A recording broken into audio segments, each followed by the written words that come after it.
All right, welcome back to the channel, mates. Hope everybody had a great holiday. We're going to talk a little bit about Litecoin and what the heck went down, right? We know what really went down for us as technical traders on the DMA, okay? We saw here when you look at the chart, we got what we wanted at that 63 level, right?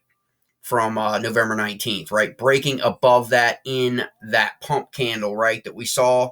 And everyone was skeptical as to what was going on. And then all of a sudden things came leaked out within like 12 hours after.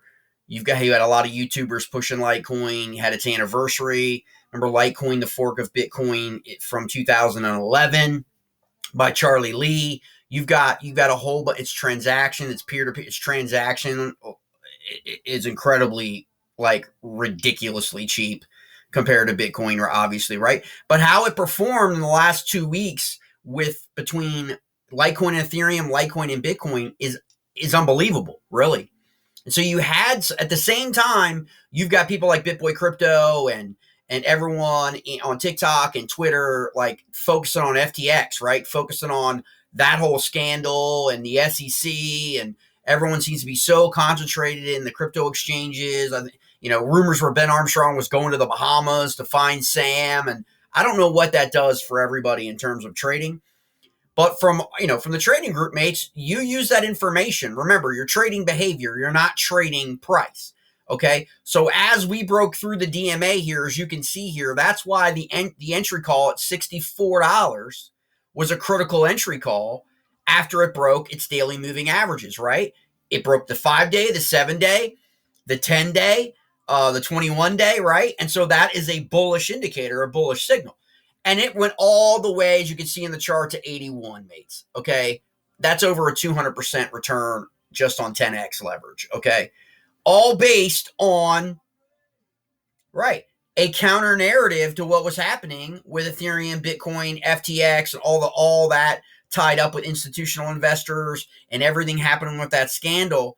Again, always look somewhere else from where they are focusing their attention on, mates. Now, where are we today? Obviously, that took place, we know, on the 22nd going into Thanksgiving. Now we're post-holiday. So what's happening? You're seeing profit taking, right? You're seeing profit taking.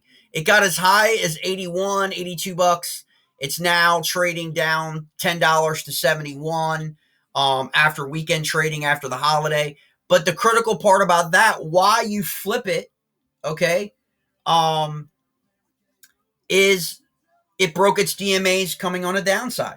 So at 76, it fell through its daily moving averages. If you look at all three of them sitting right there, if you look at the 5 to 7 to 10 and the 30, they're all at 76. Okay? So there's your line. If that ends up being support, then you would trade it up. If that ends up being broken, you trade it down, mates. And that's exactly what has happened with Litecoin. So Litecoin now is in a downwards trajectory, short term, until it finds itself, and it could potentially return all the way back down to 64 if you look on your 4-hour chart. And that would be from 71 now, if you're late to the game and you didn't get in at 76 on a short. If you're in at 71, to 61, to that 63 range, okay, that's still an 8-point move in Litecoin, which is still a massive move on a leverage trade for anyone. So this is what you want to look at. They're going to be focusing on FTX and everything that's going on, or the XRP lawsuit and all that, focusing all their energy and all their concentration on that stuff. Meanwhile, the other cryptos and other altcoins are beginning to show some life. And they're going to have to play catch up with you and everybody else who's seeing these things happen as they play out. And that's how you want to always have your watch list, always have your coins, and remember, your correlated assets. Correlated assets, okay? That's what Litecoin is.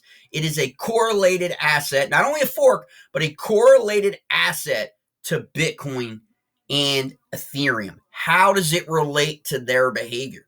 In the last week or so, it's shown itself, okay, to beginning again, like it did when it went to 400, its own thing.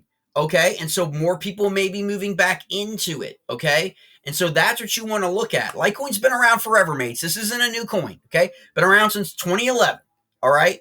It's got a long history, okay? It's been as high as over $400 a coin, okay? And so many people right now that are traders, okay, are predicting a 100 to 120 Litecoin here in the next 3 months. So we can see how this all plays out.